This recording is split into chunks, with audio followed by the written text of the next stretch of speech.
Okay, hi everyone, and welcome to Mentors at Anza's Fall Transfer Panel series. This is the first of our three panels, the UC panel. My name is Rose, and I'm the Senior Mentor of Programs, and I'm really excited that you guys could all join us this evening. For those of you who aren't familiar with Mentors at Anza, we are a peer mentorship program based in Anza College with the goal of connecting students to the resources and information they need on their educational journey. And since Anza has such a large transfer student population, we've decided to host an annual transfer panel every fall. This is actually only our second year of operation, so I'm really happy that you guys could all make it and come out tonight. So we'll officially start our panel and have the senior mentors introduce themselves. I'll start with myself. My name is Rose. As I said before, my pronouns are she, her, and I am the senior mentor of programs. Yes, thank you, Rose. Hello, everyone. My name is Louisa. My pronouns are on the screen, she, they, and I'm the lead mentor. Yeah, thanks so much for coming again, and I hope you do enjoy this panel really well. All right, let's pass it on to... Hi guys, welcome. Thank you guys so much for being here. My name is Nixeli. My pronouns are she, her, and I am senior mentor for mentorship training. Passing it on to Megan. Hi guys, it's nice to see you all. My pronouns are she, her, and I'm the second senior mentor for mentorship training, so I'm Nexeli's partner. And it looks like a man. I'll pass this on to Emma. All right, hello everyone. My name is Emma. My pronouns are she, her. I am the senior mentor for podcast, and it's awesome seeing you all be here today. All right, so those are the ones that could make it today. Not all of us are here today, but we'll introduce ourselves at some time in the future, hopefully. And then now we'll start by introducing our panelists that we have today. Alrighty, we'd like to give a warm welcome to our panelists for taking the time to speak today. Let's take a few minutes to let our panelists briefly introduce themselves. Panelists, please share your name and pronouns. When did you graduate from Anza? Transfer institution, your major, your education and career goals, and your biggest piece of advice for Anza students.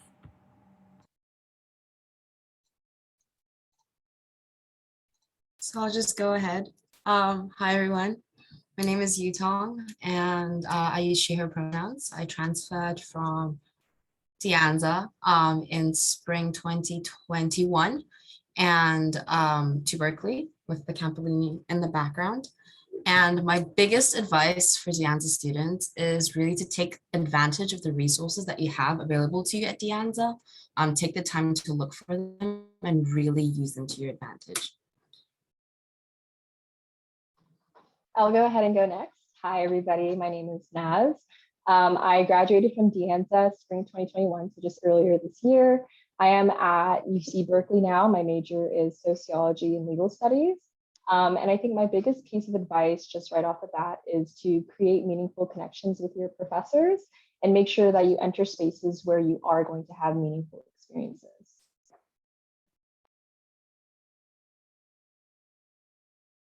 I'll go ahead and go next. Hi, everyone. My name is Scarlett. My pronouns are she, hers.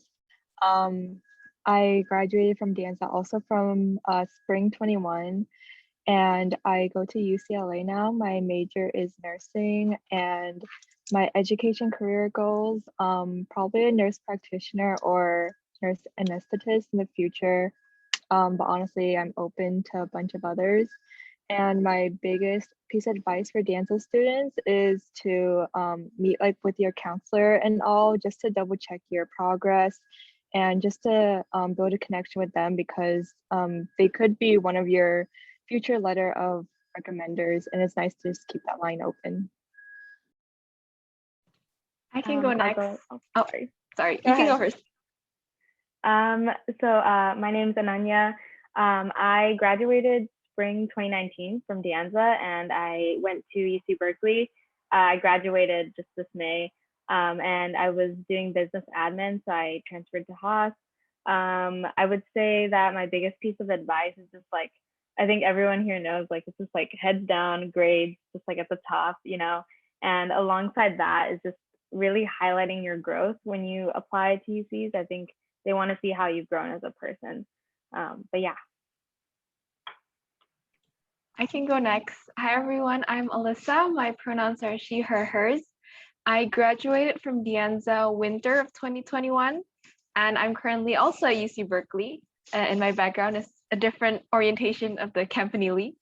My major is psychology. My education and career goals are to get a bachelor's in psych, maybe get a master's and work in healthcare. And my biggest piece of advice for De Anza students is during the spring, you should visit campus because they have beautiful blossom trees and they look really beautiful. So yeah, just check out the beautiful campus. Okay, I guess I can go next. Hi guys, I'm Sayuj. My pronouns are he, him. My major is computer science, and I'd say my education career goals are to work in the industry in a small size tech company. And my biggest piece of advice would be to build good habits at De Anza because I think they carry over in your transfer institution. I can go next. Hi, my name is also Anaya. My pronouns are she, her. I graduated from De Anza in spring 2021, so just this last quarter. I'm a poli-sci major and I'm here now at UC Davis. And one of my education goals is definitely to work in public policy. I definitely want to get a master's in public policy. That is my end goal. And my biggest piece of advice is to try to get involved on campus. You may think that, you're really busy with schoolwork, but definitely join and get active because it'll help with connections and you'll meet like really amazing people in the process. Hi, my name is Yvonne and my pronouns are she, her. And I graduated from De Anza in spring 2019 and I transferred to UC Irvine with a major in psychological science. And I also graduated from UC Irvine just this past spring. My education and career goals, education-wise, I'd like to do a master's degree in psychological research, and career goals, continue doing research and be a researcher. My biggest advice for De Anza students is to enjoy your classes and ask questions in class.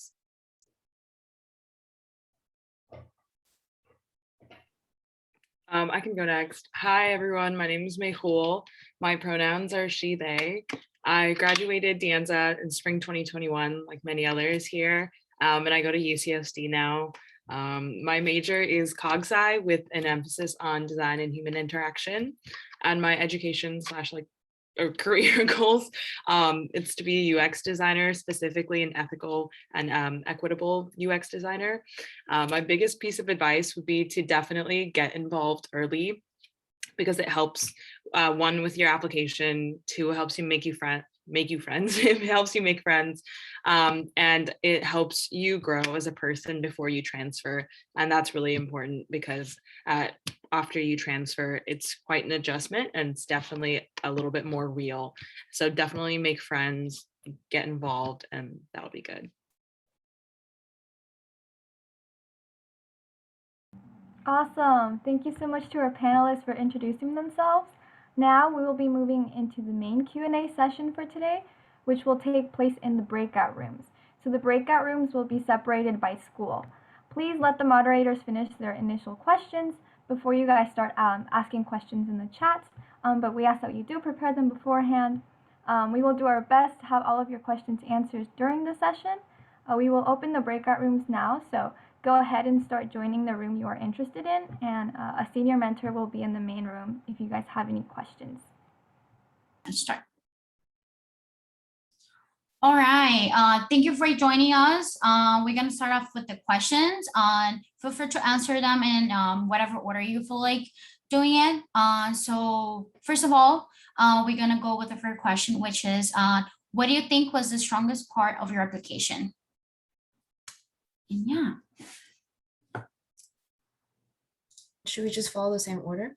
Yeah, you can do that. Or Okay. Alrighty. Hi everyone. I forgot to mention that I'm an English major and I currently do not have any career or educational goals. I'm still figuring that out. So I'm just being very honest with that. And the strongest part of my application really is that I can go back and read it and not feel like, oh my God, that wasn't me, or cringe, or, you know, think that I was trying too hard to project myself as like a Berkeley student or whatever, because I think I really just took the time to kind of pretend like it was a verbal interview, you know, and I just like said what I was going to write. And then what ended up coming out was, you know, I started talking about like the Wizard of Oz. I started talking about crayons and puzzle pieces for children. And I used real pieces of real life dialogue that I've had with people. And it sounds cliche, but it was really real. Like when I had people read over it, they're like, oh yeah, that's totally you.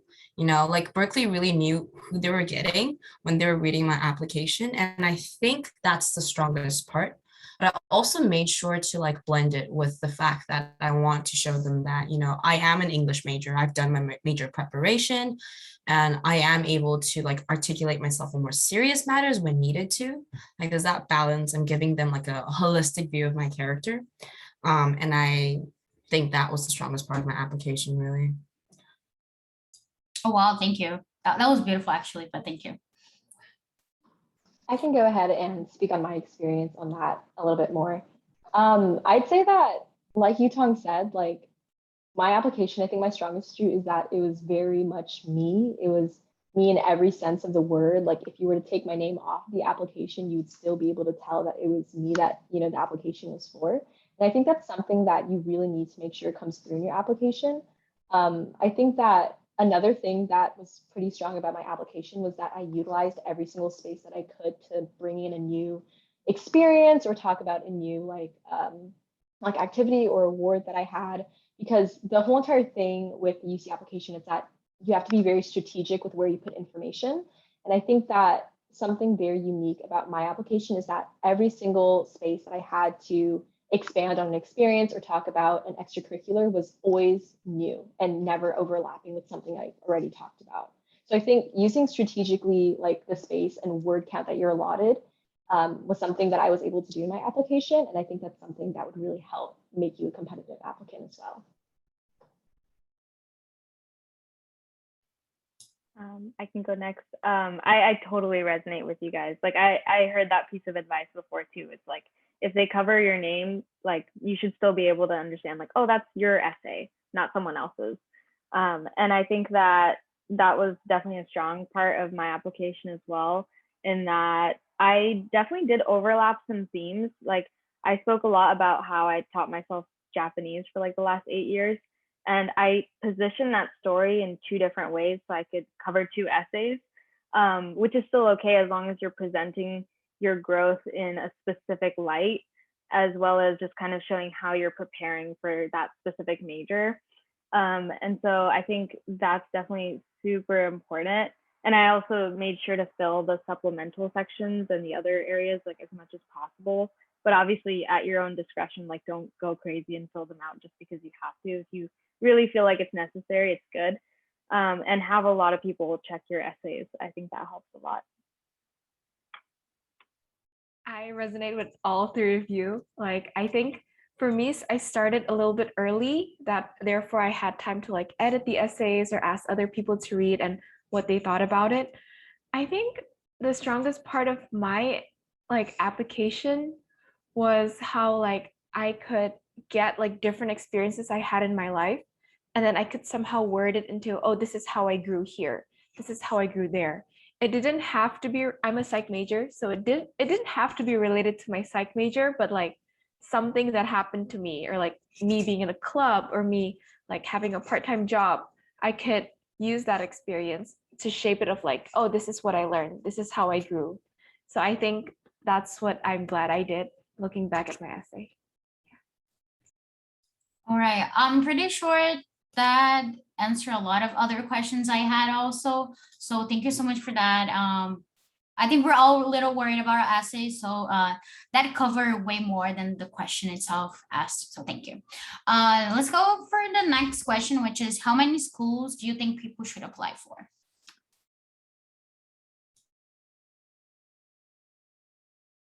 So I've really been trying to think of like a concrete answer to give to you, but I think it really depends on your situation.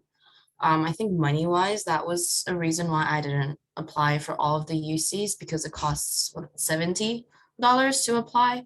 And that was just way too much. So I really had to take the time to narrow it down.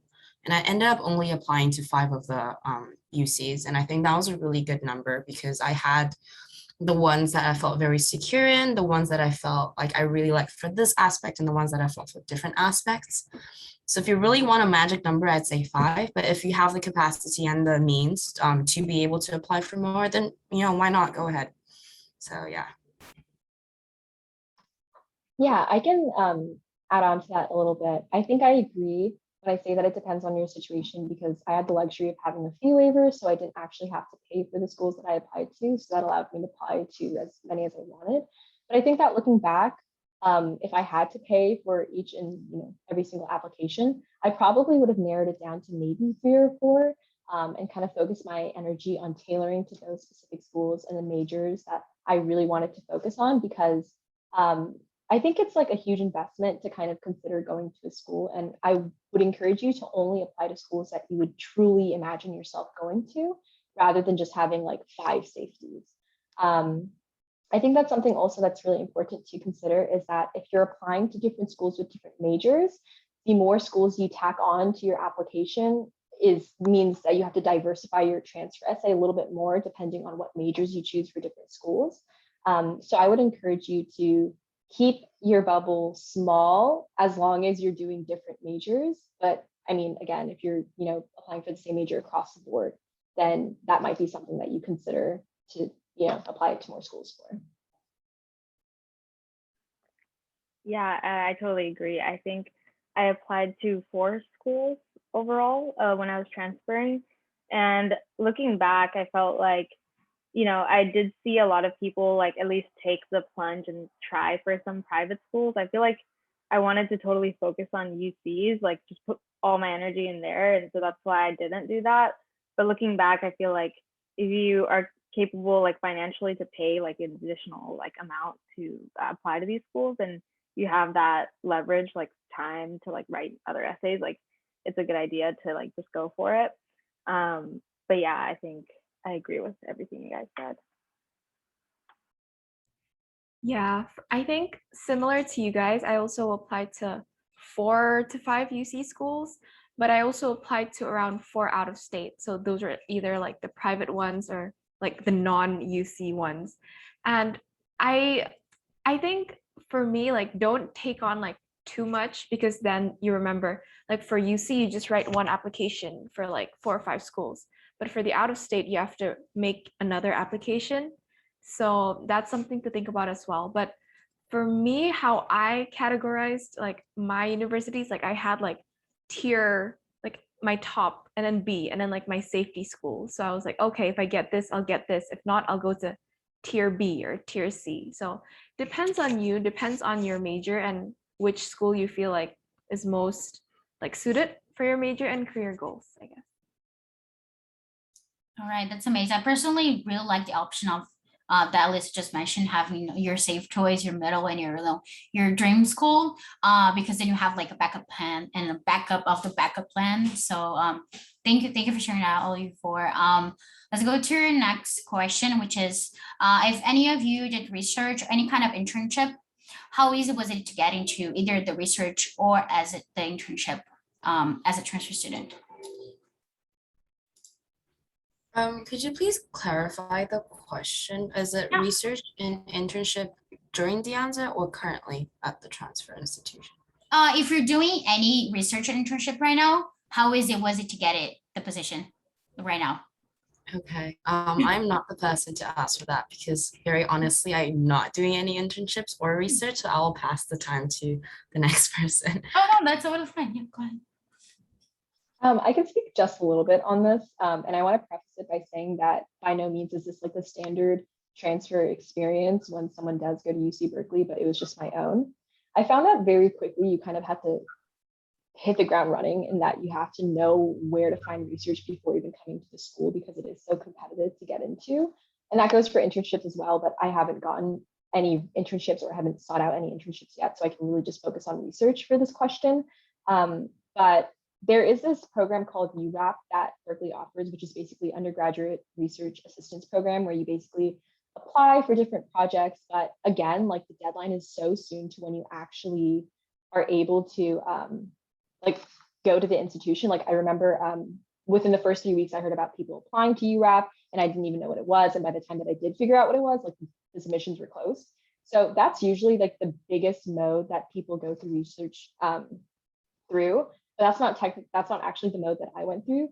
I had more luck talking to my GSIs and professors. I know that everybody says this a lot, but it is really, really important to build really good connections with your GSIs and professors, especially those that are in the field of interest that you want to go into or want to research. Based on personal experience, it was actually my GSI that got me into the social sciences research program, which gives me the research that I'm able to do right now. Right now, I'm conducting research on like neoliberalism and the naturalization process for citizenship underneath a graduate student who's working towards their master thesis. And that's an opportunity I only got because I was talking to my GSI about it. And on the other hand, like my professor told me that she would love to advise me for a research question I have had she been more experienced in the field. So I think that really just kind of hones in on the idea that you should be asking your professors to mentor you, to supervise your research, to get you started. And I do know that some departments within UC Berkeley have like a specific class that you can take to conduct research. So if all else fails and you can't find that networking required to kind of get in on a project before taking a class specifically for research, like you have that backup of being able to do like an honors thesis or like a capstone through your department. So that's just my experience with research so far. So yeah, in my case, I think to transfer into Haas, which is like the business school at UC Berkeley, it was like, I don't know, like they just told me you have to get an internship while you're in community college, and or at least that was kind of like the impression that I had. And so it was really hard to get literally any kind of job like in terms of that. I think I randomly applied on Indeed to this internship at a startup, and it was really small. It was like one person running it. We would meet at a coffee shop and just like figure out ideas and things like that. But I think that despite that internship being like very simple and like not like it was just like something that was really crucial for me to transfer because I felt like it showed that I had work experience. But you know, a lot of people I knew like worked at restaurants or cafes, and they could still apply that information into their UC application. So it's not necessarily like you have to have an internship. But yeah, I did a marketing internship in community college. And then I think that when you get to Berkeley, it's definitely still competitive, but there's a lot of opportunities that are handed to you that aren't necessarily easily available as a community college student. And so I think that, you know, like the thing is like at Haas, they really provided that information that like recruiting for specific like areas like consulting or like accounting or like at specific periods of time, which you wouldn't have known. And so as soon as you transfer, I think it's investment banking that starts in the summer. And so people are like rushing, and all the transfer friends I had were like, what's going on? Like no one knew that there's like these kind of time periods that you're applying for internships. But I would just say, you know, try as many things that you find genuinely interesting. Like don't just do everything because there's a bazillion opportunities. But in my case, I participated in like case competitions. And thankfully through that, I got my internship and I was doing marketing at Amazon. And then I got a return offer. So that's where I'm working right now full time. And so you just kind of have to try a lot of things. As mentioned, like networking is super important, and just like doing your resume and everything, just getting a lot of people to look at it. Like as embarrassing as it is, my resume was like horrible at first, and you just get a lot of people to look at it. And yeah, I think it was much easier to get internships once you get to Berkeley, like if you want to do an internship at a startup, but it's definitely more competitive depending on the sector you go to, like consulting or other things like that. Yeah, I think I resonate with Ananya when it comes to like there's actually a lot of information that Berkeley gives to you. Like, because in the scale, like Berkeley's much like bigger, like it's a public university, right? But at the same time, it's kind of important to kind of filter out like, okay, these are the ones I want to try and not get overwhelmed with all the information coming. I personally don't have an internship right now, but I got the opportunity to work as a research assistant with URAP. So I applied to URAP and I got in one of the clinics. A tip that helped me get into, thank you. A tip that helped me get into URAP was I looked at like because I'm psych, right? So it's like psych research clinic. I looked at what the professor like was working on and I tried to see like, oh, would this be useful? So for example, I'm working at a sleep clinic. It's called the Golden Bear Mood and Sleep Clinic. And then I remember like, oh, there's someone in my family who doesn't really have good quality sleep. So when I'm making the application, I can relate it to something personal because like, oh, I truly want to learn about like this topic. So I think a tip when you're like applying to research opportunities is find the research that you're interested in, that like you see value in, not just saying like, oh, I'm applying for this for my CV. It's like you apply because that's something you are passionate about, like finding more information about, I guess. Yeah. All right, thank you. I'm getting a lot of questions in the private chat, but I'm saving all of them. I'm not forgetting about you. I'm saving them. The next question that we have is, what is your least and or your favorite thing about your transfer university? Alrighty, so since you asked about least first, I'll go ahead. I think least might actually really be playing into why I'm not involved in terms of research and like internships, because I do think Berkeley is a very STEM heavy place. And there's really not a lot of funding that goes into the humanities, and there's not a lot of like institutional attention that is paid to giving us like the opportunities we need to be furthering our education outside of the classroom. I don't think that's necessarily like completely not there, but it's just not as widely advertised and widely promoted as the STEM side or the business and econ side are. I'm not going to completely blame it on the institution because maybe it's just been my capacity in looking for it. So it's just maybe because it's a huge place. It's hard to find your footing there. And in terms of another least thing is resources. I think Berkeley really tries their best to be able to support our students, and the resources are available. But for the number of students, it's just like disproportionate. From the very basics, like the library, people literally sit on the ground in order to get their space in sometimes. Advisors are really hard to come by. You have to really like sit on the website and try to fight for your spot with an advisor. And I think they are available. You just really have to be able to squeeze yourself in, because there's 40,000 students who are all trying to squeeze ourselves in. And the favorite part, which really has just been, it's made my entire Berkeley experience, it's the people. Like everybody I talk to says the people here are amazing. And I am 100% like after that, like standing behind that, because the students that I talk to, I just feel like, oh my God, your brains. Like, I just want to keep talking to you and learning from you. And like the people who I've really got into intense conversations with, I come out of it feeling like I've learned so much. I need to go home and process that. And I'm so much smarter because of that. And with my professors as well, I have these professors and I'm sitting in class like, whoa, insane. It's crazy. Like, I'm so glad I'm in this space where I can feel myself like growing academically, intellectually, and as a person in academia, and just gaining all of these skills outside of it. And fun fact, we were also at a protest the other day, and there was this guy who I've been reading about in class, his theory, his actual works, and he just casually stopped by because he was a Berkeley like he graduated here, and then he was friends with my professor, and I'm like, okay.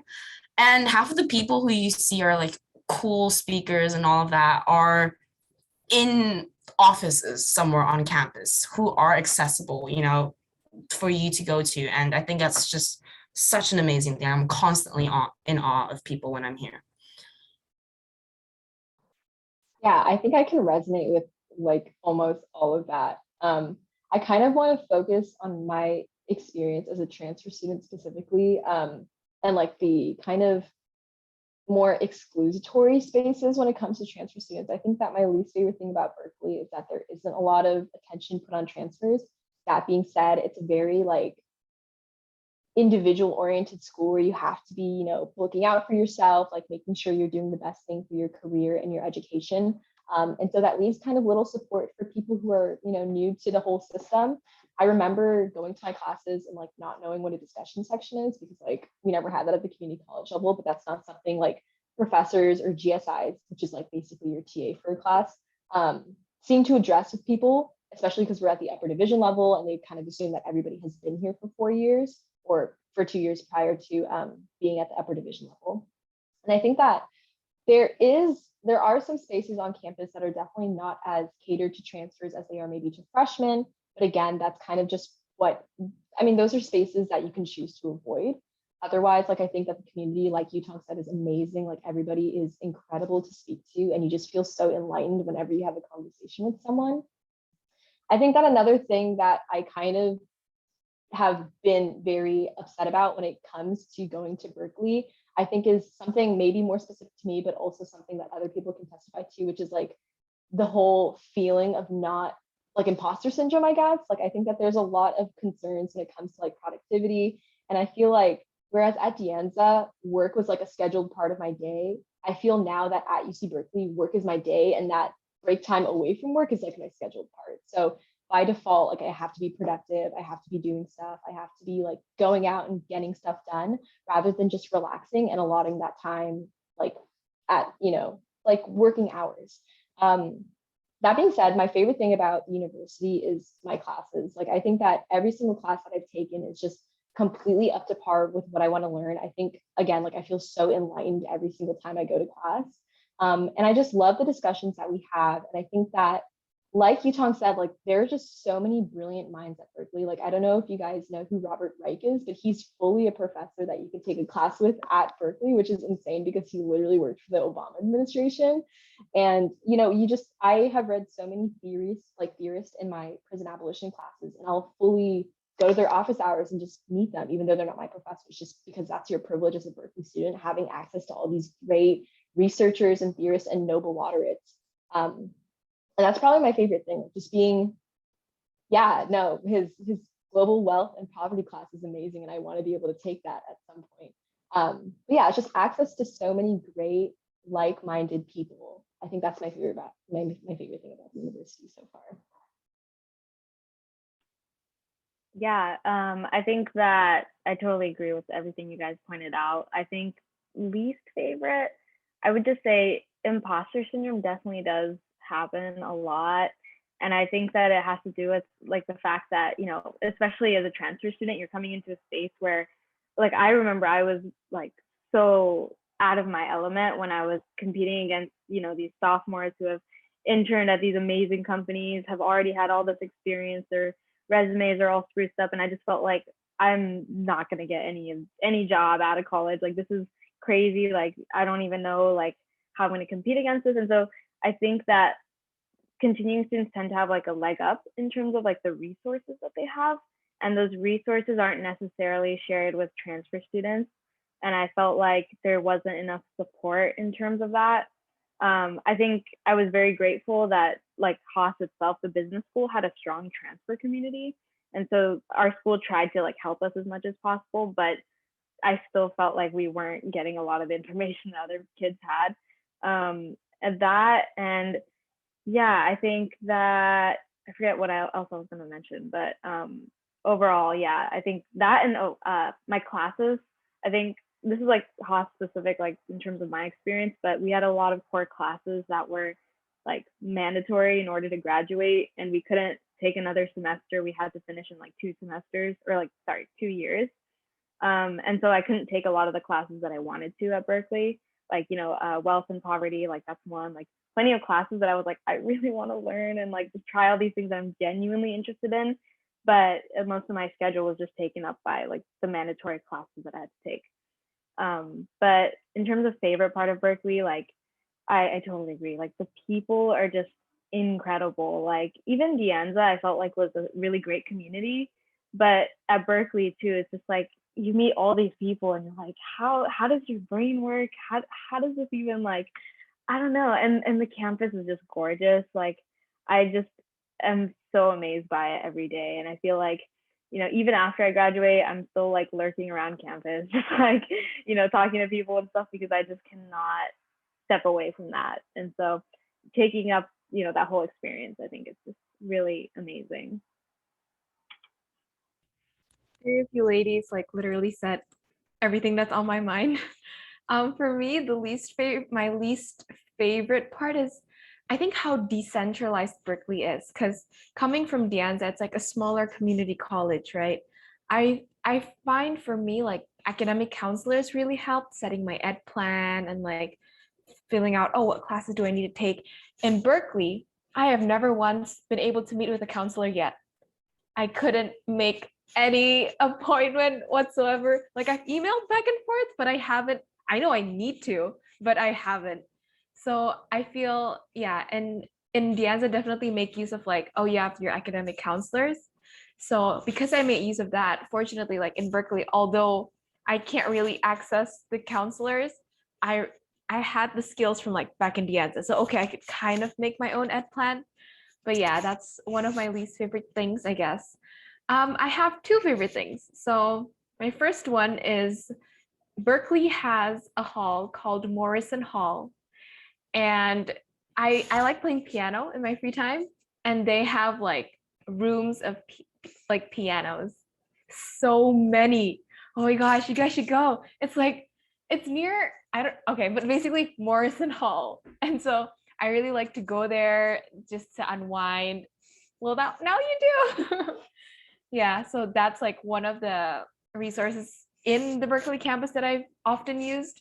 And my second favorite part is like I get to meet people with similar mindsets and have like really good conversations, but I also get to meet people from different backgrounds and different mindsets who challenge like my thoughts.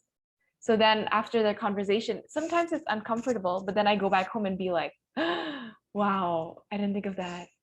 So like, yeah, I think it's Morrison Library. Like it's basically like a hall, like near Bridge Hall, I think, if I'm not mistaken, like somewhere over there.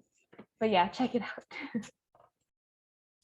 All right, thank you so much. If I had any doubts that I was applying to Berkeley, y'all definitely convinced me. So yeah, okay, we can move on to the next question.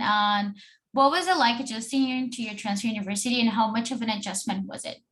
And that can be either like geographically or socially or academically. Okay, I guess I'll answer all three parts as succinctly as I could. Socially, I think coming in as a transfer student, everyone is like trying to make friends. Those first few weeks, you say you're a transfer and you meet another transfer, like, oh my God, I'm a transfer, let's exchange information. What happens from then on is that there's so many people and then you don't get to make as many like quality relationships, but more like quantity. So if that's your thing of adjusting socially, you can make a lot of friends really, really quickly if you're willing to be outgoing and get people's contact information. But in terms of socially, De Anza was definitely a more intimate space where I could feel like I'm going to see this person walking to class and I know exactly their name and I'm going to ask how they're doing because I genuinely care about that. But socially overall, it's like positive because Berkeley, if you live within the city, it's just good vibes, it's just good vibes. Even if you're bored, you can walk up and down the main what are they called? Avenues, and just like get food. Boba's always 3 steps around the corner and you can, make friends in that way. So it wasn't too much of an adjustment because we were kind of doing that at De Anza in a more in a deeper level. But yeah, geographically, I would say though, physically, I cannot keep up with how hilly the school is. Because what I did with my classes is that I stacked them all in like a giant sandwich. So on Wednesdays, I have 6 straight hours of lectures, and that's just me running from class to class to class to class to class. And my body is just so tired. I've gone for 2 runs in the city and I just was like, okay, no, my lungs can't take this. It's geographically speaking, it's a lot, but it's a city. And it's just so vibrant and alive, which is very different from like Cupertino, Sunnyvale area if you're living there for De Anza. And I think it's just, you don't get bored here. There's always something going on and something to see and something to do. And academically speaking, I'd say it's intense, but it's like this intense way you feel like if I set my mind to it, I'm going to feel so rewarded once I know what's happening. And it's just, you get access to all of these academic opportunities. I know I talked about it earlier, but I have another one.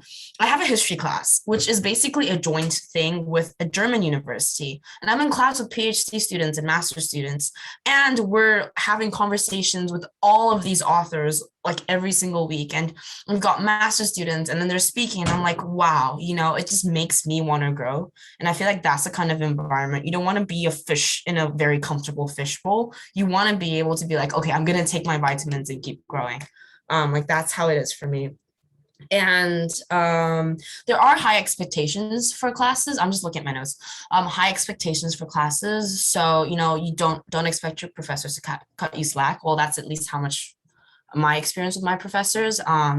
So it's not kind of like you could glide through it. You do have to work for it, but I'm not going to make any promises, but my experience is that it's just so fulfilling and rewarding. And I'm just really happy when I'm like studying, it sounds really nerdy, but yeah.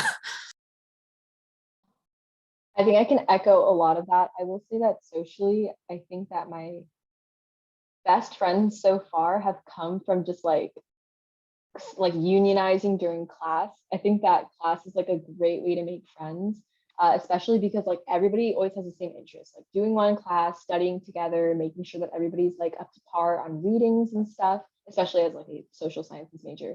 But I think that class is like a great avenue to make friends because you guys all have like, common interests. I do also think that like, as maybe overrated as it seems, like my Golden Year orientation group, like I still have a lot of friends from that arena of people that I've met. And that is because we are all like, transfer oriented. We all know that it's our first time on campus. And we just want to, solidarity, like stick together, I guess. In terms of geographical, like adjustment and like the transition of that, I agree. Like it is so hilly in Berkeley. Like it takes 10 minutes for me to get anywhere, even if it's like a very short distance, just because it is pretty crowded. Like you always are going uphill in one way or another. I'd say that like if you do choose to go to Berkeley, use the buses. The buses are included in your tuition. You have a free Clipper card. There's a bus route that goes literally everywhere every 15 minutes. And that has been my saving grace when it comes to going to class, because if I miss a bus, I'm not walking. So I just always make sure to check the bus schedules, and they're very flexible and they're very accommodating when it comes to like going to different parts of campus and different parts of the city. I also think that whereas, Cupertino, San Jose, like depending on whether you're from this area or not, it's very spaced out. But with Berkeley, like everything's only maybe like a 2-second walk away. So there's never going to be like a lack of resources. Like if you need to get food, you could probably find it across the street. And that's why I think if you are considering bringing like a car, like I would probably encourage you not to in Berkeley, just because parking is really hard. And also everything is so close by that you would probably have more fun just walking around. Academically, I will say that the biggest difference that I can tell between community college and Berkeley is kind of like the level of busy work that you get. I think that in terms of my own classes, I have gotten absolutely no busy work. And busy work as in just like assignments that you regularly do weekly just to keep you occupied. I think that it's more so just you have one midterm, one paper at the end of the semester, and then one exam. And those 3 things are like what determine your grade. So I'd say that the transition academically was hard because you're so much more responsible for your own education. There's not going to be your professor or your TA like checking in every week to make sure that you're, like caught up with the rest of the class. You just kind of have to make sure that you're doing that yourself. And that's kind of what discussion section is for too. But yeah, and I think that the main difference for me academically is that I think at De Anza, when it came to subjects and learning, I wasn't extremely passionate about the things I was doing just because it was general education. Like they weren't classes that I necessarily wanted to take. But I think that at Berkeley, every single class I have, like learning doesn't end when I leave the classroom. It continues onwards. Like I continue to think about it. I continue to talk to people about my classes, like the things that I'm learning. And I think that's honestly super valuable because I have never been so interested in a subject as when I am in class, because I think that the professors should do such a good job of just engaging you and making sure that you are enjoying what you're learning. Yeah, I think that for me, like socially wise, I think I didn't make as many friends through classes. Like I would say that clubs were the main way that I really created strong bonds with people that I still like, hang out with to this day. And, classes, I think it's easy to make a lot of friends that like kind of you'll know on a first name basis, see every day. Like that's definitely there. But overall, I think everyone's so friendly. Like it's so easy to just kind of get along and meet new people. And so I think that the transition, like I think at De Anza, it was just sort of like studying, that was like kind of it. And so like I don't think I was too focused on like kind of making friends, but I think that regardless of the place, everyone's super nice. And so geographically, I think that yeah, I think you guys all covered all the points. Like it's just so hard to walk everywhere, and don't bring your car. I mean, if you want to, sure. Like I have friends who bring cars, but I brought it. I have it right now, and I move my car every 2 hours on the street parking. Managed to get a ticket this week, and it's just terrible. So it can be a little bit too much. Yeah, it takes forever to park. It's very nice to get to where you want to go. So I do like having it, but yeah, it's just too much. Parking usually costs $100 if you want to in your apartment or whatever complex you're going to live. That's usually the standard. Academically, I kind of want to point out my specific experience. Just I don't know if it's the same. Like I feel like it's a little different, but personally, like when I was in community college, I had like the goal of transferring, and so that was sort of what was getting me through my classes, and I found it interesting through that process. But once I got to Berkeley, I think that obviously the academics are extremely rigorous, and you're surrounded by extremely smart people that will cause you to kind of feel imposter syndrome or not necessarily feel like you are up to par with everyone else's level. And I feel like I was a little bit discouraged at times because of that, as well as I didn't really have like a North Star in terms of like having really, really good grades, which that was there when I was in community college because I was like, oh, I want to transfer. But I think that, with that combo, I wasn't as like, it was a difficult switch because I didn't really have that like goal, as well as it's just very difficult, like you have your final midterm, and it's just very like, I remember my econ class was like a nightmare. Like everyone was just getting like D's and C's, and everyone's like, what's going on? Like, this is terrifying. But I think that going back to socially, everyone really bonds from getting bad grades on tests together. So that's the best way. Yeah, okay. So for me, socially, I didn't make as many new friends. Maybe just like because coming from me, it's like when we meet people and they're wearing masks, I sometimes I don't really recognize them, or like I forget you and I'm not that good with names. So personally though, I had some of like transfer friends from De Anza who are like in the same major. So I've grown closer to them at Berkeley. So like we were from De Anza, then we all transferred to Berkeley. And geographically, yes, it's very hilly. I think I look at the map and it's just like a few feet away, but I'm like walking and I'm like not reaching the place. But coming from me, if you like food, if you like books, and if you like music, you're fine. You're completely fine living in Berkeley. I never get bored because there's always like something new every day. Like downtown's always pretty interesting, And academically, it's definitely, yeah, the bookstores. Oh my gosh. Like there's so many, okay, sorry guys, but there's so many like cheap bookstore places. There's this place called Half Price Books. And I got like this book. There's this movie called Dune. I read the book and it was like $4. It's like, that's such a steal. So yeah, if you like books and if you're a bookworm like me, go to Berkeley. Yeah, academically, it's much more heavier. For me, for my side classes, I'm doing a lot of reading. So a lot of articles, a lot of scientific journals, but a huge chunk of them I'm pretty interested in. I find myself talking about it to like other friends, or like, oh, I also learned this in psych class or whatever. So yeah, it's heavier. there are not this as many easy A classes, but I feel like they're interesting classes. So yeah, it's like that. Oh, wow. Again, if I had any doubts, y'all are doing a great job here. Let's move to the next question. What is something you think international students, if you are one, should know? If you're not an international student, feel free to skip that question. Yeah. So yes, I am an international student. I will not take up too much time on this question because I personally haven't really been utilizing the Berkeley International Office quite so much. But I would say that, like, from what I see from like the things that they send out and the events that they have for students, they are there as a space for you to like look for friends who are in the same boat as you, who really do understand your immigration, even financial, and just like being away from home, those things. They do intentionally create these spaces for you to like feel supported, and feel like you have a space to go to if you have any questions or like even immediate support. But one big thing that I realized for international students here is actually that we don't just have that one international student office. So I think because we transferred, we all go in under Berkeley International Office and they cater for most of them. But this is a little tip if you're looking for like employment and stuff. They have a lot of exchange student programs that are different international student offices and they hire. So, you know, I'm not plugging I work for them, one of the offices. So if you want to be like, oh, I should work with more international students and help them through stuff that I know, and BIO isn't, you know, hiring, check out the other ones. Some of them are called Berkeley Extension / Berkeley Global. They have quite a few like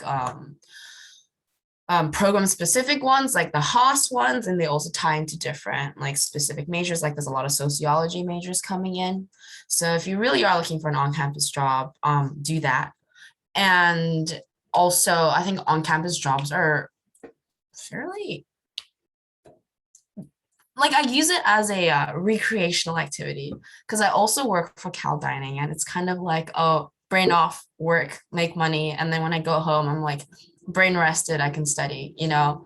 And because we're so tied to like those employment opportunities, and Berkeley do be kind of expensive, I encourage you to look for those, and I hope that's like a useful tip. I am not an international student, so I cannot speak on this whatsoever, but I have, just to put it out there for anyone who wants to do more research on it or may know more about it, there is this thing called the International House, which I think is like another resource or like kind of housing situation for specifically for international students. And I've heard that it's a really great hub for just like meeting other international students. So definitely check that out. Yeah, I'm also not an international student, but I had a lot of international students, friends who were in community college as well as at Berkeley. And I think there's an international student club on campus as well. And I think in terms of finding jobs, like I guess it's a little bit more down the line, but I think that my friends definitely like struggled a lot because of like visa issues or things like that. But I remember going to a panel specifically for international students on like how to find internships, things like that. And they had speakers who kind of talked about all those like hurdles that they had to go through. And I remember my friends saying like, wow, like that was so helpful. Like it kind of gave them insight. So I think there are definitely like resources if you kind of look out for that. Yeah, I'm an international student. I've personally gotten emails from like the Berkeley International Office. Like they have a lot of workshops like surrounding CPT, OPT. So CPT, OPT is like curriculum, practical employ training, and like I don't know what it stands for. But I did CPT in Dianza. So I think one major thing I'd like international students to know is like it's not that as intimidating as it sounds. Like CPT is like, yeah, it's complicated. There is a process, but it's possible to get off-campus employment as an international student using CPT. Yeah, so, and one other tip is like, I mean, you're doing great. You traveled halfway across the world or like across the world into a new place. You're and you're like adjusting. So good for you. Yeah, that's important. A lot of people don't acknowledge that, like how far they've come. So thank you for saying that, Alyssa. That's really important. Okay, now we're gonna go ahead and move on to the next question. So related to the answer, actually, what is something you wish you had done differently while you were at the answer? Yeah, I really wish that somebody told me this because I was under the impression kind of at Dianza, like, oh, I really need to get all my extracurriculars in there and do it. And I will definitely be very honest and say that I loved every experience. I loved everything that I did, and I'm so happy that I did it. But if I were to analyze that at a deeper level, I think I really could have been more intentional with what I put so much of myself into and what I could have brushed towards the side. Because what ended up happening is that I was just so burnt out. I was so tired. I needed to take like an entire summer to actually recover mentally from everything. It was pretty rough. And a practical tip for that is to set actual goals for yourself. I'm being a bit hypocritical because that's not something that I actually do, but I would like to be able to be someone who sets goals. Like what do I want to learn out of this experience? And if this thing is really meeting that goal, then it's worth my time and it's worth my mental energy, and stuff like that. And yeah, that just really goes to dedicating myself to things I really care about. And I think I'm fortunate that now I'm actually doing that stuff. So I'm really glad that I grew in that way. And I really wish I took more time to foster more meaningful relationships with my professors. I know a lot of people at Dianza thought it was easier to approach their professors. And I think this ties to my first point. Because I was so busy all the time, I could really do the bare minimum of like, going to office hours once in a while to check in and all of that. But I couldn't find a mentor or someone who could really guide me in my education. I mean, I had one or two who I really just had a great time with, but I think I could have done more with all my professors and really followed up on those experiences. Yeah, I actually want to echo absolutely everything that Yuetong said because I think she said it really well. I do think that something that I wish I would have done at Dianza more is like kind of focus less on resume stacking and gathering titles, and more so just looking for experiences that would give me actual insight into like informing future experiences. Like I guess when I looked at some of my Dianza extracurriculars, I could look at them, and if I needed to use them or talk about them during the interview for an internship or some sort of position, I was kind of at like a stalemate because did I actually learn anything from this? Did I actually gain any skills from this? Or was it just something to make me look more impressive? And I think that I wish I kind of would have focused on some things more related to my major at Dianza, but I am doing that at Berkeley now, and I think that it's a lot more fulfilling because I can talk about every extracurricular or program that I'm in and relate it back to why it's going to help me, what my goals are, and what my long-term fulfillment is from this activity. So I would say definitely don't overcommit yourself, and quality really is better than quantity because you can go ahead and resume stack and continue to kind of gather all these titles, but in the long term, you really only need a few really good experiences to kind of help you gain a place in your major and your future career. I also do want to echo the point of being closer to your professors. I think I was really lucky in that I was able to foster such a meaningful relationship with one of my professors at community college. If any of you guys know Steve Nava, he is a great guy, and I still am in touch with him, and I'm really, really thankful to still be regularly getting his mentorship and talking to him despite being at another institution. But I wish I would have kind of done more of that with professors because I think, yeah, he's a super great guy. I think that at Dianza, you can just go to your professor after class. You can talk to them. You can get coffee with them. You can have them email you advice or give you a insight into what you want to do and ask them for advice. And that's not to say that you can't do that at UC Berkeley, but you're going to have to be in a waiting room for 15 minutes before you're able to do that. And once you do have that appointment with your professor, you have 10 minutes to talk to them. because they have so many students. So I don't want to say that you're not going to be able to foster very intimate like relationships with your professors or GSIs at Berkeley, but it's definitely a lot easier at the community college level. And to do that now and have those connections going into Berkeley will make it less scary when you feel like you can't do that at the higher like education level. So foster those connections earlier, keep in touch with your professors. And if you can, you know, have those connections at UC Berkeley as well, then all the better, but make sure that you have some here too. Yeah, I think that, I mean, it's definitely really easy to overcommit yourself to a lot of things, even in community college. Looking back, I think I kind of did the opposite of that. I didn't really check out any clubs on campus, and I just sort of stuck to whatever things that I was focused on. But I think if I were to go back and do something differently, I would have at least tried some of the clubs and kind of seen if it was a fit for me or not, without just like not participating whatsoever. And I think that overall, I was pretty satisfied with the way that, you know, like I spent my time at De Anza. I think that it was really easy to feel overwhelmed when you had like all kinds of assignments for different classes. And I think my approach for that was just sort of organizing it all together in my calendar. Like on Monday, I would just throw all my homework assignments into my Google Calendar and be like, this is how you're gonna approach this week. And that made me feel so much better because I knew what to expect going forward. And another thing that I think in terms of advice, I guess, and I wish I did more of this, was not being afraid of asking for things from your classmates or your professors, like for any sort of advice, or even just like, hey, like, do you want to study for this together? Or like, could I get some help on this?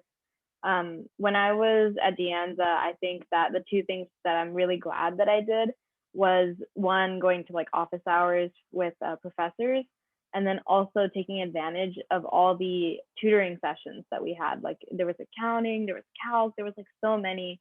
And sometimes, of course, they're understaffed or super busy. But going there and making that conscious effort, I think really connects you with the class curriculum as much as possible when you're talking to the professor, the students that are really excelling in the class, and just like that holistic approach, I think can really make you stand out and just like get your best experience out of what you're studying. And so I think those were the main points. Oh, and one more thing, I think looking back, it's so easy to just fall into like the community college bubble and not really reach out to people who are already transferred. Like I didn't really know anyone at UC Berkeley before I transferred. And so I think if you're capable of it, like just reach out to people, don't be afraid.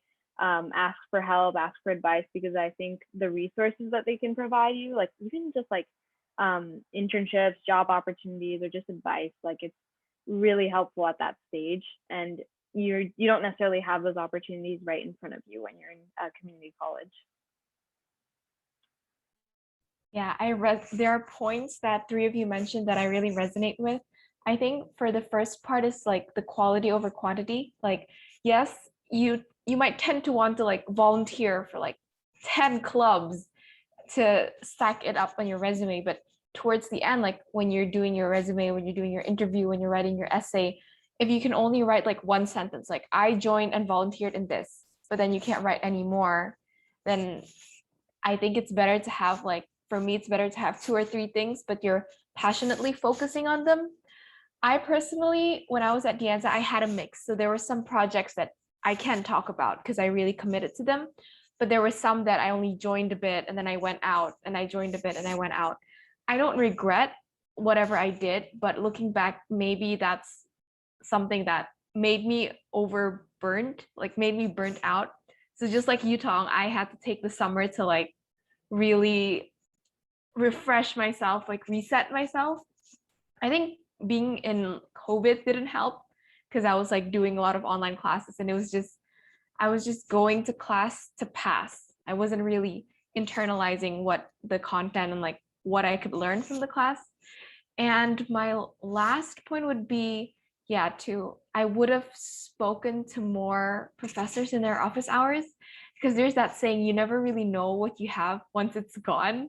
So in Berkeley, you don't get to speak to professors as much. Like their office hours are like 10 minutes, 15 minutes.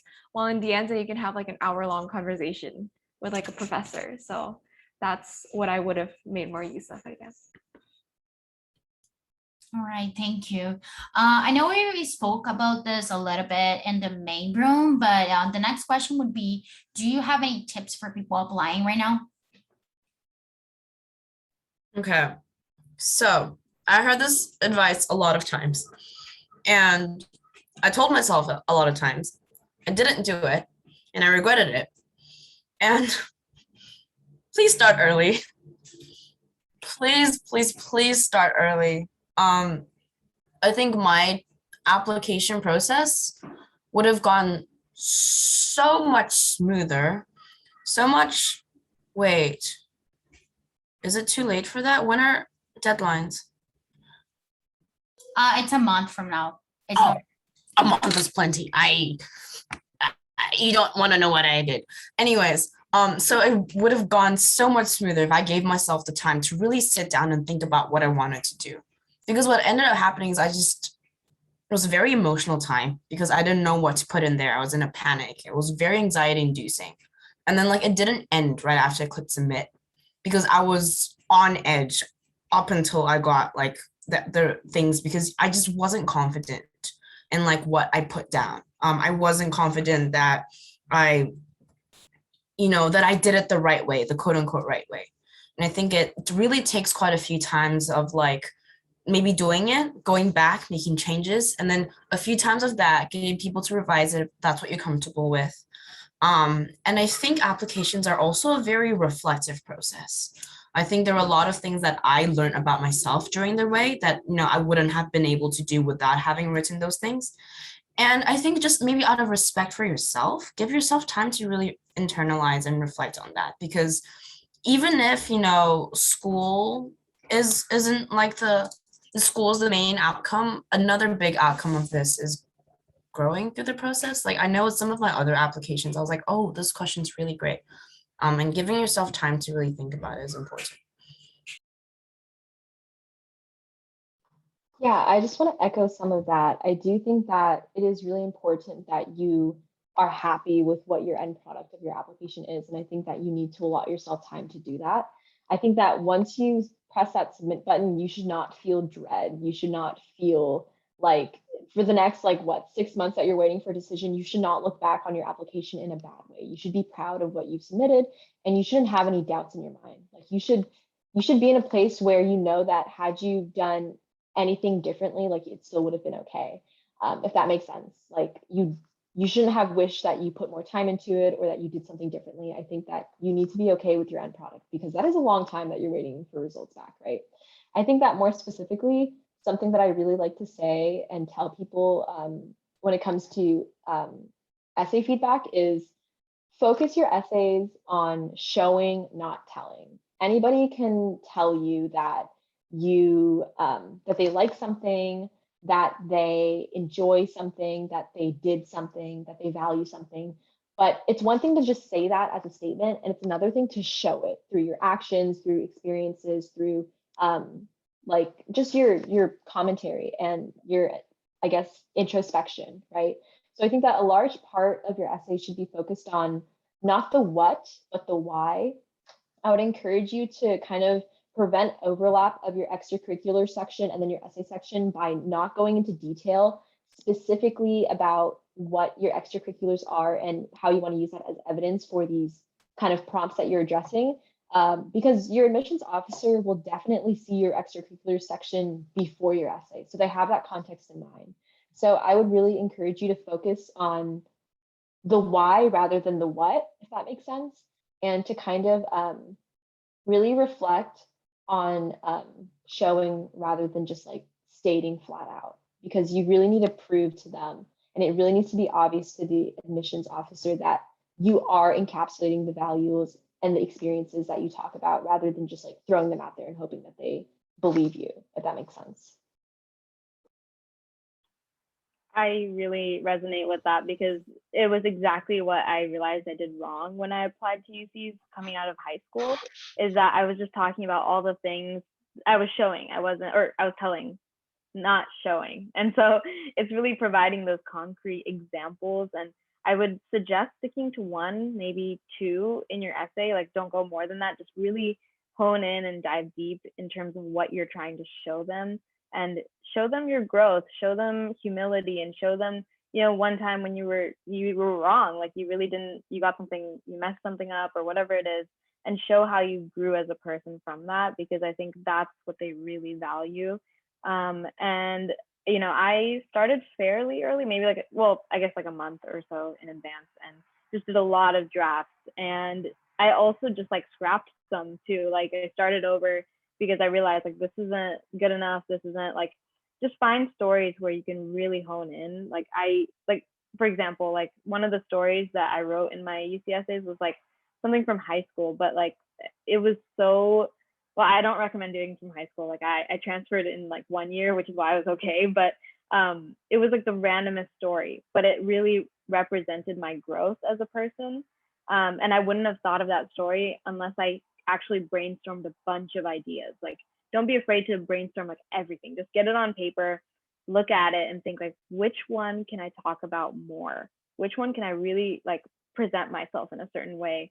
And you know, I think that also just be aware, like, you know, you have your essay. Also, just don't be afraid to show how you'll present those values that are now a part of you in your, once you get to UC Berkeley or like whatever school you're going to. Like say like, oh, once I transfer, or if I transfer to the school, I plan to apply these skills in this way. Because I think they like to see how that parallel is there, like not just you at community college, but how you'll apply that once you transfer. So that was just like a structural thing. But yeah, I think I totally agree with what you guys all said. I think three of you ladies touched on all the amazing points. Like I totally agree with all three of you. I think the biggest advice I got was when we're writing an essay, sometimes like there are two hats. There's either the writing hat or the editing hat. So when you're starting out, scrap the editing hat. Just put on your writing hat and write whatever comes to mind. Like if you think it's horrible, if you think it's cringy, it's fine. As long as you write out, like as long as you have the words out, like that's the first step. And then you can always put on your editing hat and then edit later. But you can't edit if you don't have the words out, right? I think starting the application is very intimidating. There are a lot of parts. So what I would do is tackle like little by little. Like for example, one day I only tackle like the demographics. I just put in my first name, my last name, like my family contacts, and I don't even like touch the essay. And then maybe the next day I just look at one essay question and I write like some bullet points. So know that you don't have to finish the whole application in one go. So it's fine. And yeah, starting early is a good option. But for me right now, the best option that you can do is start right now. You don't even have to start writing the essay. You can just start opening the application. And that is considered a starting, because like your brain will subconsciously like kind of start thinking about it, you know? So yeah. All right, thank you, thank you. Connecting to the essay questions, I'm gonna read some questions that were sent to me. They do relate to the essay, so I would like to keep on the topic. First question was, is it necessary to write about something related to your major and other questions, or elaborate your personality and who you are? I think that's a really great question. And I think I would anticipate some differences in the way we're all going to answer this.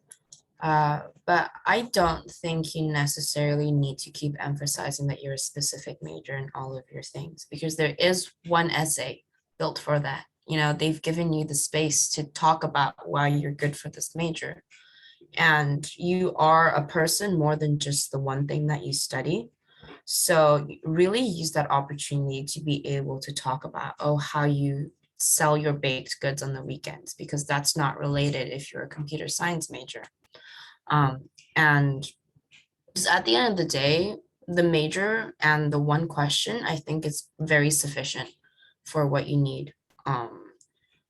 And my answer for these things is always that the person is the thing that they're taking in, and not your grades, not what books you've read. It's the person.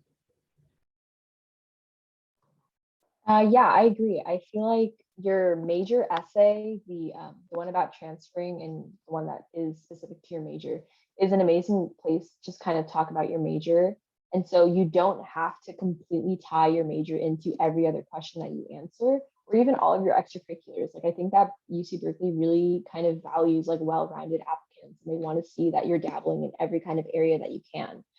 For example, like my transfer essay was about legal studies and sociology because that was my major, but I did do an essay on just like thrift shopping, like, and creativity based on that. And it has nothing to do with my major. It's not even something I could really tie back into my major or law in general, but it shows like a lot of interest, and it shows a lot of I guess it shows that I dabble in things that aren't my major and that I'm willing to explore, because I think that is what UC Berkeley kind of values. Like they want you to get involved in everything, not just stay within your little bubble of your major. That being said, I think that even within your major essay, not all of it has to be a reiteration of why you're a perfect candidate for your major. I think that your personality can provide an excellent basis for why you are a part of that major. For example, like my ratio for my transfer essay was like, I think if I was to split it into thirds, 2/3 was about my personal interest and my personality in relation to my major. And then the last portion was technical experience. Because like I said, they're going to see your extracurricular section beforehand. You really want to make sure that you're not paraphrasing anything that you've already covered in your activities and awards. So your transfer essay is a really great place to kind of address your major and how it fits into your personality. And your other essays can act as a supplement to that, but doesn't necessarily have to be focused on your major. Same case here. I think that the major specific stuff is just for that one essay. And even in my case, I wrote about stuff that I was genuinely passionate about, and kind of like one of the essays was like about me kind of becoming more comfortable with speaking out loud and just being more less, I guess, like reserved, or just like kind of like introvert versus extrovert, kind of that battle internally. And I talked about that journey, and I just talked about things that I was genuinely trying to think about, and just kind of shared that experience and how I've grown over the years. And so I think that's sort of the main thing that they look for sure. Yeah, I feel for essays in particular, it's like, yes, there's that one major essay, but then you already wrote in the first part of your application, I'm applying to this major. These are the classes I took for this major. These are the grades I got for the classes I'm taking for this major. So essays are like further chance to show that, yes, this is my major, and I'm also like this. I also like to read books. I also like to make poetry. I also like to have plants or something. Yeah, and it depends on the personal essay question, I guess, because you get one required question. So that's like, oh, state your major, how you prepared for it. And then you get to choose 3 other supplemental questions. And those, like, I don't think you have to tie it in on your major. If you can, if you want to, and if you feel like it fits well, go for it. But for me personally, I didn't really like try to forcefully tie my major in. If it comes in naturally, you can tie it in. But if not, like, yeah, just be you. All right, thank you. Thank you so much. We're gonna move on to the next question. And I believe we're only gonna have this question and one more because we only have 9 minutes left. So next question is, how was the writing process for you? And did you send your essay to anyone specifically to check it for you?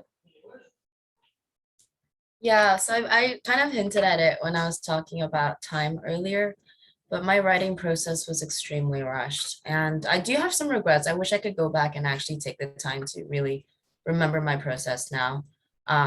But my writing process was, and I really loved Alyssa's point of the writing stage, because I just like brain dump. I think of it as like puzzles. You just lay the puzzles out and then you have something to rearrange instead of just like all working it out in your head. And it's just you're gonna fear like, oh, I'll forget this idea or something. Like have sticky notes around your room or a notes app on your phone and just get it all out there. And I think the hardest part of my writing process was really parsing it down to what was really necessary, because I wanted to tell everything that I could tell about who I am and all of that. Then I really wanted to find a focus and then do like the expansion. My current writing classes are like, look for a moment and what do you see in that moment, how and the why, and like really focus on that moment because you're building like something that's really meaningful. And I think that was my writing process. And in terms of proofreading, I think that's just like a very very quick, fast, very, make sure you're spelling your things correctly and punctuation at the very least. And if you do need some resources, the tutoring center does not help you with this, but as a student, you have access to NetTutor and Smart Thinking through my portal at De Anza, and they do resume and cover letter and application essays. So in terms of like the final editing stage and making sure that your things are in place, submit it online, and some tutor from somewhere in the world can help you do that. And did I send it to anyone? Yes, I sent it to 2 really, really close friends who I could trust for honest feedback. And I got honest feedback. I got really honest feedback. And they were patient to like really sit with me and help me workshop through my things. And I also sent it to my supervisor at work, who has just been, so amazing at my 2 years at De Anza. And she gave me like the writing tutor aspect. Like, am I really saying what I want to say here? Or is there a better way in which I can say this? So I think it's a vulnerable thing sending it to people. And I recommend sending it to people you trust rather than you trust and who can help you in a meaningful way rather than the head of the department who doesn't know you as well. Yeah, I also want to emphasize that the writing process is extremely important. And like Alyssa said, and Yuetong mentioned also, you really just have to get everything out there and then cut from there. Because I think that the hardest part is making sure that you are able to analyze and reflect and have all those like deep analyses of yourself and the questions that you want to answer. And then from there, you can pick out the most important parts after the fact. In my opinion, it's always easier to cut down than it is to expand. Because when you expand, you just feel like you're reaching for words, more things to say, rather than cutting down, you're just making sure that you're like, I guess, finalizing and kind of emphasizing certain parts of your experience. I'd say that the writing process I think I started really early. I think that I was lucky in that I was able to start very early. And that doesn't necessarily mean writing. I think I actually started writing like maybe like mid-September. So but like long before that, I think the process for me really started in August because I knew that it was going to be application season. And though I didn't have anything on paper, just in the course of my everyday life, I would think about the prompts and I'd be like, does this apply to my life? Does this apply to the prompts? Like I would have lunch, I'd be like, does this mean something to me? Like I would go to work and have a bad customer interaction. I'd be like, is that something that I can connect to my UC essays? Like, what does that say about me and my life? So it's really like, you really do have to, I think Yuetong mentioned this earlier, but you really do have to allot yourself the time to think about these things and kind of respect yourself in that you need time in order to realize these kind of deeper and more sentimental values that you hold. And that once you have those kind of in mind, then you can you can start writing. I think it's really important to do outlines too. I did a lot of outlines when I was doing my essays. And I think that's because usually when you start writing, you need to have an end goal. And I think that outlines really help you with that. So that's my advice. Yeah, I think you guys touched on everything I wanted to say. I think just to add on, I think that when you're writing the essay, focusing on a specific moment and really acting it out, showing what happened and how that affected you and how you learned from it, alongside, don't expand, you can cut down and be very intentional with each word that you use. Like once you do that, you'll kind of see the word count go down more and more. And just kind of, at least this was one thing I thought was good. Like I'm sure either way works, but I tried to hit the max for the number of words for the essay. I heard it was a good thing, but I felt like that was just a rumor, just went for it anyway. But that, and I think I had the privilege of actually like getting a writing coach, like specific for UCs. This was just the person I found randomly on the internet, and I honestly wasn't sure if it was worth it or not, but that person really helped me kind of sit down and brainstorm a lot of ideas and pointed out like, hey, like, why don't you approach this one instead? Try writing it out, see if it works. If it doesn't, we'll scrap it, we'll try it again. And so kind of having her input really helped. And then I had my essay checked by, I think, 1 or 2 people that I really trusted and just kind of got their perspective on it. I think I just want to add in terms of the major essay, that one essay where we talk about our transferring and that kind of thing. I think that essay can be pretty straight to the point. Like it doesn't have to be, like it shouldn't be flowery at all in general with your UC essays, but that essay in particular can be pretty like blunt and just like, I did this, did that, you know, and this is how I've like learned and et cetera, et cetera. But the other essays can definitely be a lot more impactful. But just avoid, like in high school, I did this when I was applying to UCs. I just like used a bunch of adjectives and just tried to make it very like, I was essentially telling by using these words to make me seem like, you know, I'm this amazing person, but that's not the way to approach it. So just really hone in on that. Yeah, I'd like to echo on all three of you. Like for me, I had around 2 or 3 people peer review my essay. But what I did was, because my friends that I'm close with, they were also applying to universities. So we kind of switched reviewed. So I reviewed theirs and they reviewed mine. I think it helps because especially once your essays are out there and you want to put on your editing hat, it's also good to have 2 or 3 other people that you trust to put on their editing hats. And so they can see from like another point of view. Because sometimes when we look at our own essays, we kind of just want to see what we want to see.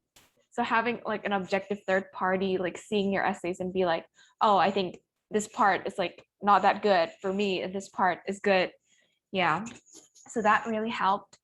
And yeah, what was the other thing I was gonna say? Oh, Grammarly. I use Grammarly at the end because sometimes I'm too excited to write and then my words come all over the place. So Grammarly is good to like just do a final grammar check, I guess. And we have 1 more minute. And another thing to think of is each essay for UC has, I think it has like 350 word limit, if I'm not 350, right? Okay. So yeah, so try to notice when you're using redundant words, like has been said that, like if you're using all those words, like that takes up space. So when you're editing your essay, you can try to like shorten that. I found like a tip was like using active sentences instead of like passive, like, yeah, so because somehow it like takes up less words. So like, yeah, so that's one thing that like I was thinking of. Yeah. That's a really interesting point. English is my second language. I just want to point that out. English is my second language. So in English, they do prefer active voice than passive voice. And a fun fact, if you come from Latin Orange, if you speak either Spanish, Portuguese, French, Italian, you do have a natural tendency of speaking passive. So just watch out for that as well, because that's something I do struggle. And in terms of Grammarly, I just want to say, if you do have the financial support, do buy the premium one. It's pretty helpful. I just bought it, so I highly recommend that. We're gonna move on. We're gonna move on to the main room. But I'm just gonna ask this last question. Whoever wants to really answer, please do. If not, we're gonna go back to the main room. Do Berkeley students have something common? It can be something personality-wise, intellectually-wise. And I'm gonna paste that question chat just so we can see that better. I can go ahead and say something just really quick, and I want to take up space. But basically, I would say that there's this little trope, or like there's this little thing that Berkeley likes to, I guess, kind of promote, and it's the idea of a Berkeley changemaker. I genuinely think that every single person I've met at UC Berkeley so far is a Berkeley changemaker. Like you can tell that they are driven, they are passionate, they have something they want to do, there is an end goal in sight, and that they are going to do something that's literally going to change the world. And that's like, again, applicable to everybody that I've met on campus. So I think that that is definitely something that all UC Berkeley students have in common. All right, absolutely. Does anyone answer in the last seconds? We have 22. If not, I'm just gonna use this to take a really quick picture of you four, just to have a Berkeley picture. So if you can smile, and 5, 4, 3, 2, 1. All right, great, amazing. All right, thank you so much. Again, we'll see you in the main room.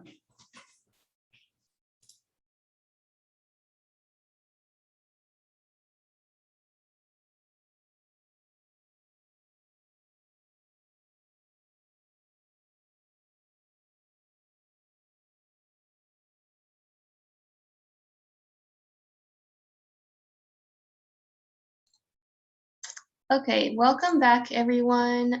We hope you had a great time getting to listen to the panelists speak in there. So we're going to move on to our last section of the day, and we're going to ask one question to all of our panelists. And then you guys can go in the order that you went in the beginning. And the question is there anything that you wish you had done differently throughout your entire transfer process, whether that was at De Anza or while you were doing your applications, or even after you transferred? Yeah, so I'll just go first. And people in my breakout room kind of heard me already touch on it for a little bit.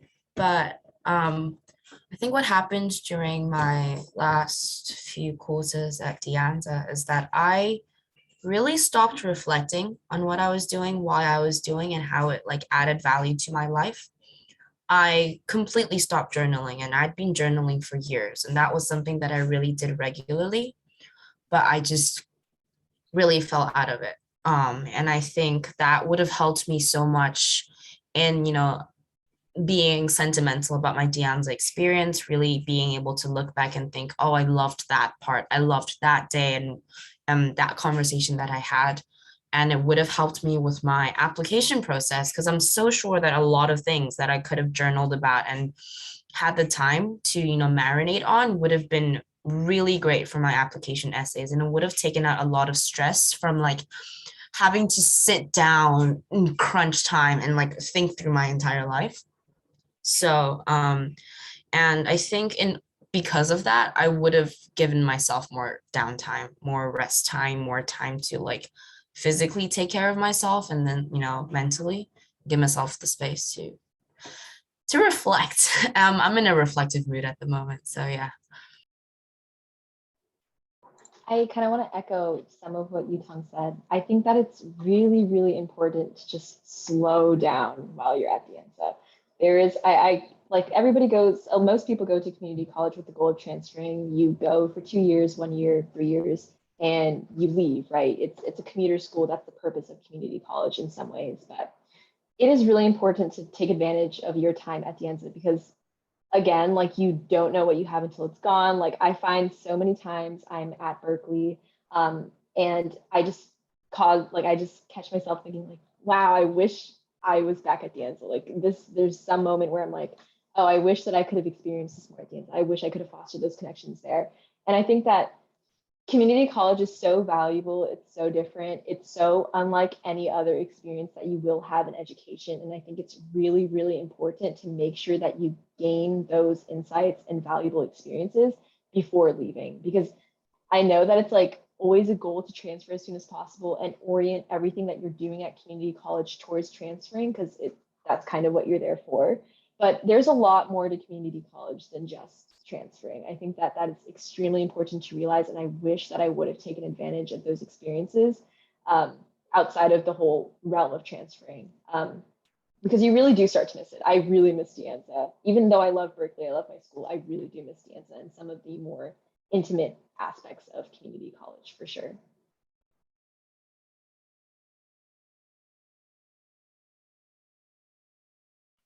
Oh my God.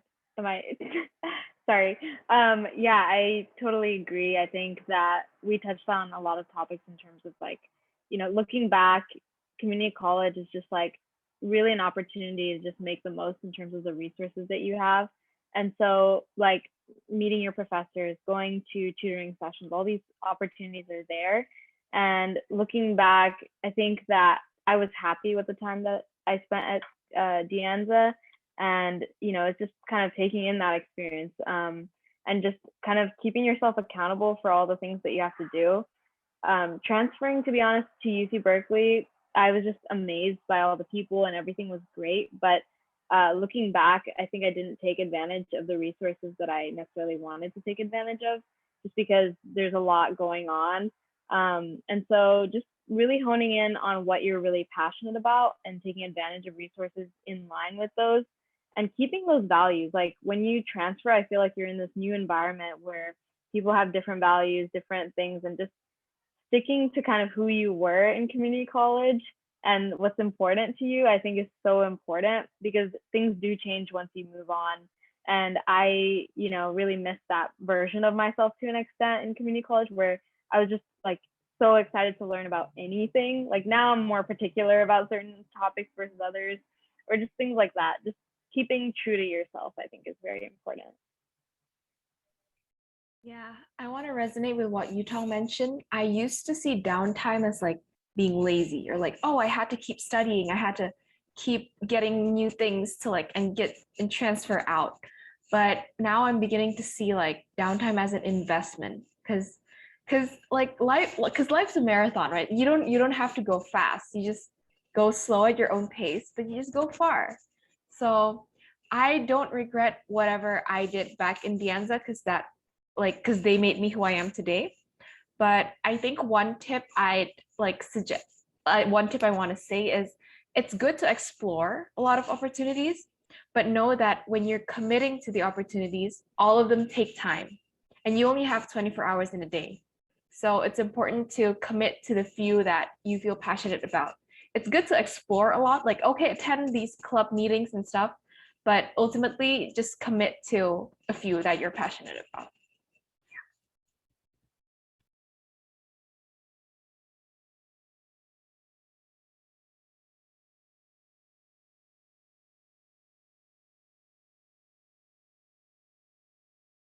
Okay, I guess I can go next. So for me, I guess it's mostly the same thing. I feel like I was hyper focused on transferring and I didn't see the bigger picture. So I kind of saw it as a 2-year timeline from starting Dianza to transferring. It's a much bigger timeline. After you transfer, you kind of realize that. So as a CS major, I kind of wish I'd learned some skills as a freshman at Dianza instead of now as a junior at UCLA. So I'd say, start thinking about those skills past Dianza, past transferring, past essays, past getting good grades in class, because those skills that you get aren't always the same as the skills you need for a job in the industry. And, you should start thinking about that early because the people already at your transfer institution have been thinking about that stuff since they were freshmen, because they didn't have to worry about transferring at all, whereas you did. So yeah, that's probably my biggest advice. My second biggest is, and my second biggest regret, I'd say, is worrying too much about college decisions. The second semester at Dianza, like Yuetong said, I'd say was probably the most stressed I've been in a while. And I kind of lost sight of like some personal things I did as well, staying healthy mentally. And I think I let decisions control me, which is, you should never let that happen. At the end of the day, they're just universities. And I think there's like a stat that they take like 5 to 6 minutes to read your application. So you shouldn't put too much worth in something which takes that little time. So yeah, that's my regret. I'll go. Something that I wish I'd done was probably just take the time and reflect on like my years at Dianza. Like, we all came here first quarter probably like super confused and didn't know what to expect, and then suddenly at the end of our 2 years we're like experienced, we're all like chilling and making friends, and now we're like moving all of a sudden and our environment's changing. But I think I just, yeah, like probably like just take the time to slow down, definitely slow down, and be proud of the journey that you've had, and remember that the journey will never stop. Sounds really cliche, but your work will continue in whatever school that you transfer to, and just take the time and give yourself a pat on the back and just be happy with all the decisions that you've taken, and just, yeah, take the time to relax.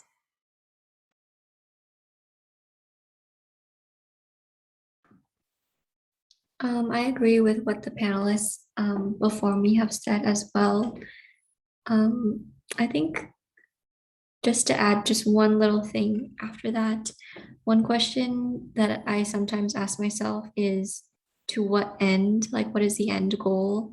And, keeping your end goal there, the end goal isn't transferring, it's something, larger than that. So keeping that in mind can help reduce stress and help you focus on the things that are really important in your life. More specifically, something I wish I did differently at Dianza was talk to my professors more, because at UC Irvine, I found professors and mentors who were really helpful. And I wish I did that at Dianza as well, because the De Anza professors aren't doing like a bunch of other sort of like extracurricular stuff. They're really focused on teaching. So sometimes community college professors are more free to help you and more willing to help you. So do talk to those professors at De Anza. I'm just gonna say going last is kind of hard because everyone has said really good advice. So I'm gonna say similar things in different fonts. One, definitely do not define your worth on the college acceptances and like whatever comes out. You know, you're gonna get rejected throughout your life, be it like college applications, be it your crush, be it like a club, be like a job. But basically, they're gonna come and go, and it's not gonna be the end of your life. It's gonna feel really shitty in the moment, but eat a pint of ice cream and then like get back up because it does not define your worth. If any school rejects you, it's their loss. Like, lack of a better phrase, like screw them. It's like many have said, they basically spend like 2 minutes max reading your application, and you don't know if they've had a bad day. If they've had a bad day, then they might read your application in a certain way, and that's not on you. That's definitely not on you. So I would definitely say take time to process it, and then be like, look in the mirror, do some affirmations, and be like, I am a very good person. I am smart, I'm intelligent, I'm amazing, and this does not define me. And it's just a stupid school, and I'm moving on. And the school that I go to is going to be the one that's going to be good for me. And so that's the first thing I'm going to say.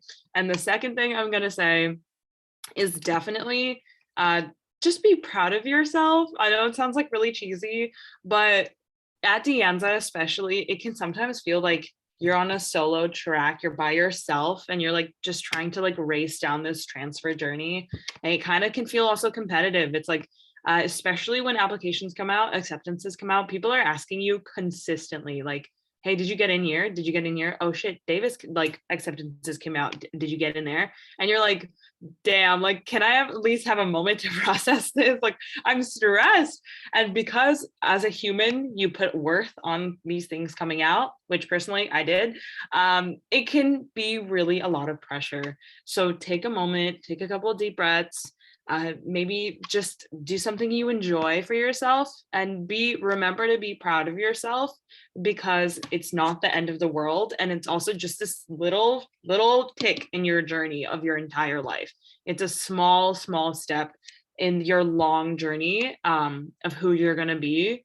And so it's not the end of the world, one, and two, it's going to be okay. Like, you all are very capable human beings, and we all make mistakes. We all made mistakes in our transfer journey. I, for one, I made a lot of mistakes. And that's fine. That's a human trait. And you're going to be okay. Like, we all ended up somewhere, and we're all happy in some capacity. So you're going to be totally fine.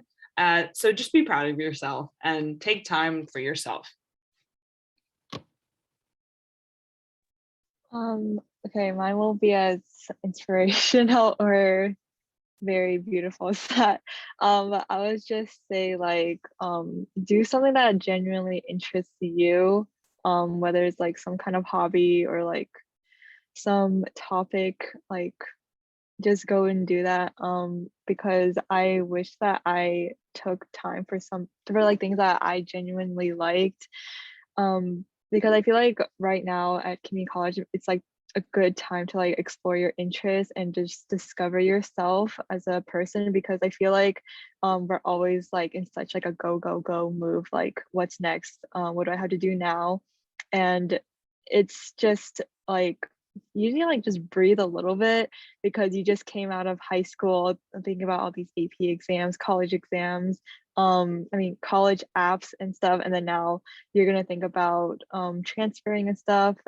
But like even after you transfer and stuff, you will still be on like that journey, but I feel like it's nice to like actually take the time and enjoy the process of discovering yourself, because I feel like once you're like older and stuff, it's kind of a little bit harder to do that.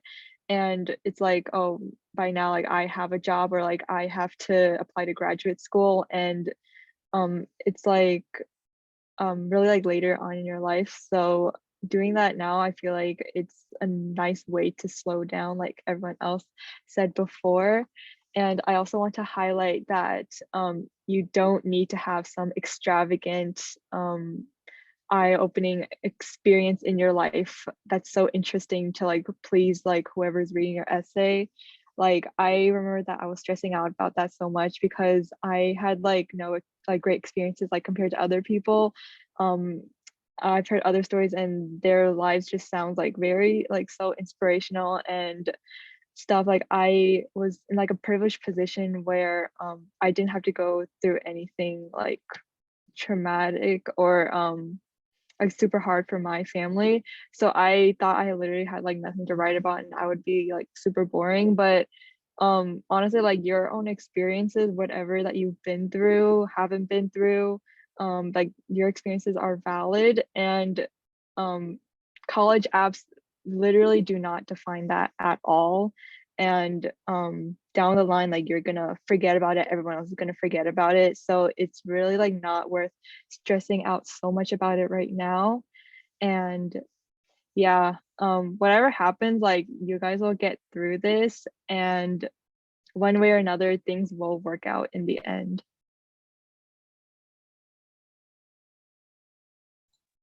All right. Thank you all for such wise words.